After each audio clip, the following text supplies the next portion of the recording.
ഇനി അവരുടെ MRCയുടെ സൈഡിൽ നിന്ന് ഇതേപോലെ കെവിനെ ഡ്രാഗ് ആക്കുന്ന ഇഷ്യൂസ് ഇല്ലാണ്ട് അവർ നോക്കിക്കൊള്ളാം എന്ന് പറഞ്ഞിട്ടാണ് ഞാൻ ലൈവിൽ വന്നിട്ട് നമ്മുടെ സൈഡിൽ നിന്ന് ഇനിയൊന്നും വേണ്ട. ഞാൻ ഗ്രൂപ്പിലും പറഞ്ഞത് നമ്മുടെ സൈഡിൽ നിന്നൊന്നും ഇനിയൊന്നും പറയാൻ നിൽക്കണ്ട. ലൈക്ക് ഇതിലാണെങ്കിലും എന്തെങ്കിലും ഇഷ്യൂസ് വരികയാണെങ്കിലും സിറ്റിയിൽ തീർക്കുക, അത്രേ ഉള്ളൂ എന്നുള്ളത്. അപ്പോൾ അതുകൊണ്ടാണ്. അപ്പോൾ ഇന്നെന്തോ കുറുപ്പിടന്നെയോ ആരായിട്ട് ഇതേപോലെ നീ പച്ചവെള്ളം അടിക്കണ്ടേ, പച്ചപ്പടം അടിക്കണ്ടേ എന്നൊക്കെ പറഞ്ഞിട്ട് എന്തോ എന്താ പറയുക അതൊക്കെ പറഞ്ഞതൊക്കെ കണ്ടായിരുന്നു. അപ്പോൾ ഞാനത് കണ്ടപ്പോൾ തന്നെ ഞാനത് ഷെയ്ക്കിനിട്ട് അയച്ചു കൊടുത്തു. അപ്പോൾ ഇപ്പോൾ നിങ്ങളെ പറഞ്ഞുള്ള ഇതേപോലെ ഇതൊന്നും ആവില്ല എന്ന് പറഞ്ഞാൽ അവരുടെ ഗാങ്ങത്തെ ആൾ തന്നെയാണ് പിന്നെയും ഇതേപോലെ കെവിനെ ഡ്രാഗ് ആക്കുന്നുള്ളത്.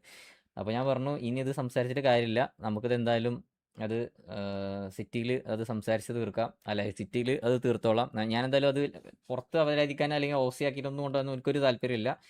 അത് സിറ്റിയിൽ അത് സിറ്റുവേഷൻ എന്തായാലും ആവണം. എന്തായാലും ഞാൻ പറയുന്നു എന്തായാലും ഒബ്വിയസ്ലി ഇനി MRC ആയിട്ട് സിറ്റുവേഷൻ സിറ്റിയിൽ വരുന്നുണ്ടാവും. സോ അത് ഞാൻ എപ്പോഴേ പറയുന്നു. ഞാൻ പറഞ്ഞത് ഷെയ്ഖിനോട് പറഞ്ഞിട്ടുണ്ട് നമുക്കത് ഇനി സംസാരിച്ച് സോൾവ് ആക്കേണ്ട ഒരു താല്പര്യമില്ല, അത് സിറ്റിയിൽ ഇനി സിറ്റുവേഷൻ വരുന്നതിൽ നമ്മളത് തീർത്തോളാം എന്ന് പറഞ്ഞായിരുന്നു. സോ അത് അതിന് തന്നെ പറയുന്നു.